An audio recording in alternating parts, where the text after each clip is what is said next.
Hey guys, what's up? It's MatchPoint here, and in today's video, I'm going to be explaining to you the #1 mistake players are making in Rainbow Six Siege and how it is costing them games.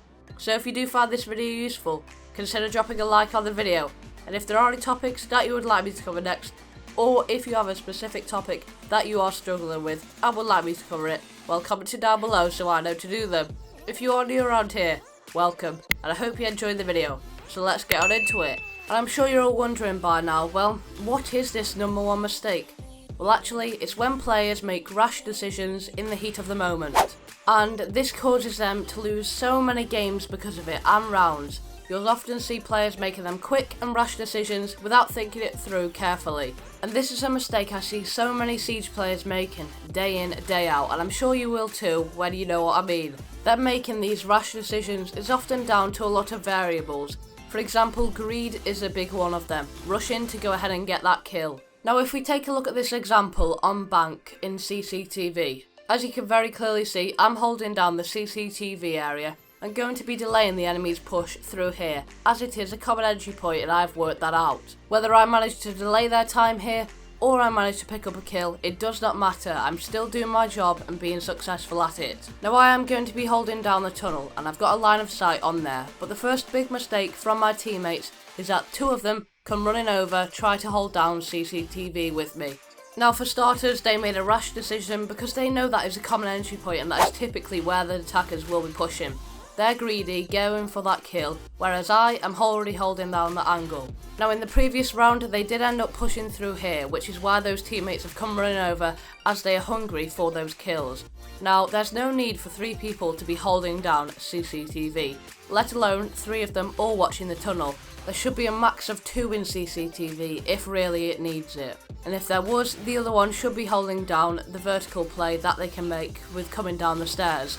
So there we've talked about the first rash decision that they have gone and made, and that is purely down to greed. The attackers do in fact end up pushing down here, which is what I did expect. Now the 2 teammates see that the attackers are here and peek frequently for that kill.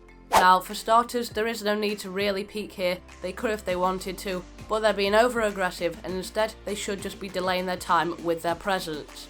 Now the fact that the enemies have arrived, they really do get greedy here. They end up pushing into that tunnel once they take one of them out and move on forward, rushing for that kill.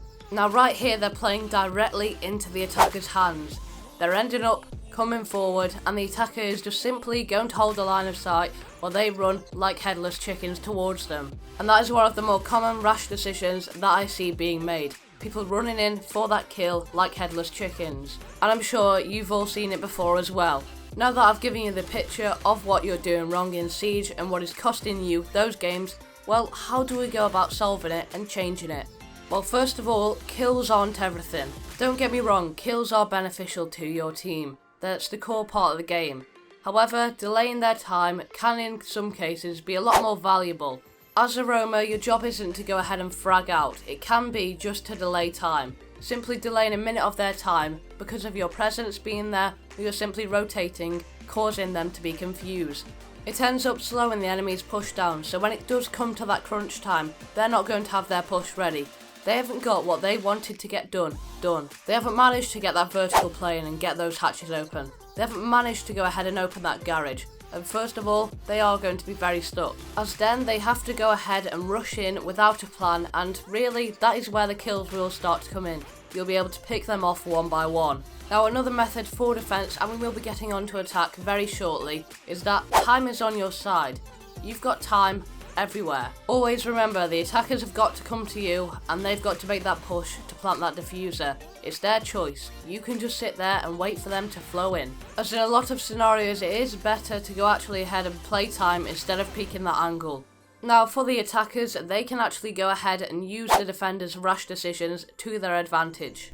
There are still loads of players making these rash decisions and they will continue to do it. As soon as it goes to that 2v5 and the other 2 on the attacking side, they'll come rushing out for you, and all you have to do is simply hold that line of sight.